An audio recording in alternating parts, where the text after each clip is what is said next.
Supreme court practice and procedure case chief justice और दरखास्त गुजार के वकील के दरमियान तलख कलामी। Supreme court practice and procedure act के खिलाफ दरखास्तों पर समाअत फुल कोर्ट कर रहा है। जस्टिस एजाजुल हसन ने रिमार्क्स दिए कि पार्लियामेंट रूल्स नहीं बना सकती, ना ही रूल्स बनाने के लिए कानून साजी कर सकती है। मौजूदा कानून के दायरा कार में रहकर रूल्स में तब्दीली का इख्तियार सिर्फ सुप्रीम कोर्ट के पास है।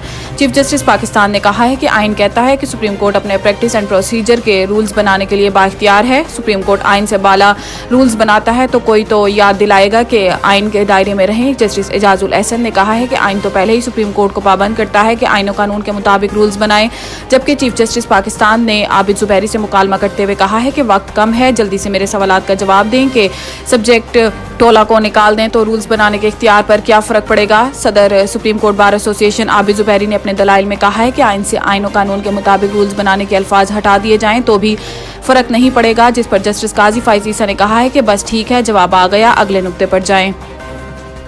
आलमी बैंक ने पाकिस्तान के निजकारी के तरीकाकार पर सवालात उठा दिए। आलमी बैंक का कहना है कि सियासी मुदाखलत या अदालतों में केसेस से निजकारी का अमल मुतासिर होगा।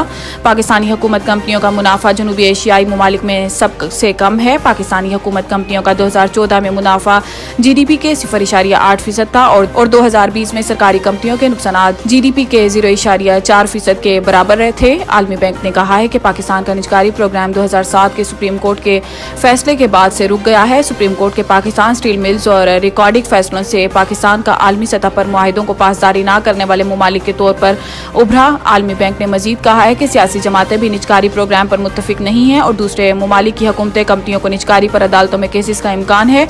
हुकूमत कंपनियों के हिस्से को स्टॉक मार्केट लाए और शफाफ निजकारी करे। बैंक ऑफ इसराइल का पहली बार $30 अरब गैर मुल्की करेंसी ओपन मार्केट में बेचने का ऐलान। खबर एजेंसी के मुताबिक हमास और इसराइल के दरमियान लड़ाई के बाद पैदा होने वाली सूरत हाल के नतीजे में बैंक ऑफ इसराइल ने पहली बार $30 बिलियन गैर मुल्की करेंसी ओपन मार्केट में बेचने का ऐलान किया है। बैंक ऑफ इसराइल का कहना है कि सूरत हाल और मार्केट्स का जायजा लेते रहेंगे और सूरत हाल के मुताबिक तमाम दस्तियाब तरीकाकार अमल के साथ काम करेंगे। बैंक ऑफ इसराइल ने कहा है कि स्वीप मैकेनिज्म के जरिए मार्केट में $15 बिलियन तक लिक्विडिटी फराहम करेंगे। खबर एजेंसी के मुताबिक बैंक ऑफ इसराइल के ऐलान से कबल इसराइली करेंसी की कदर 7.5 साल की कम तरीन सतह पर रिकॉर्ड की गई, जबकि बैंक ऑफ इसराइल का ये इकदाम हमास के हमलों के दौरान करेंसी की गिरती कदर संभालने के लिए है।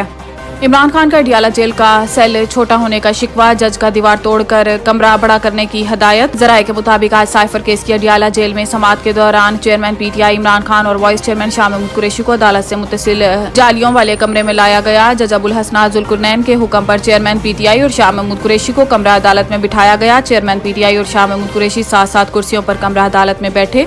जराये का बताना है कि कमरा अदालत में PTI वकला में से सलमान सफदर, नईम पंजूथा, शेर अफजल मरवत मौजूद थे।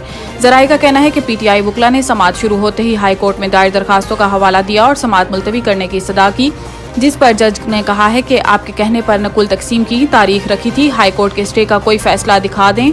जज की जानिब से स्टे के फैसले के इस्तार पर PTI वकला खामोश हो गए।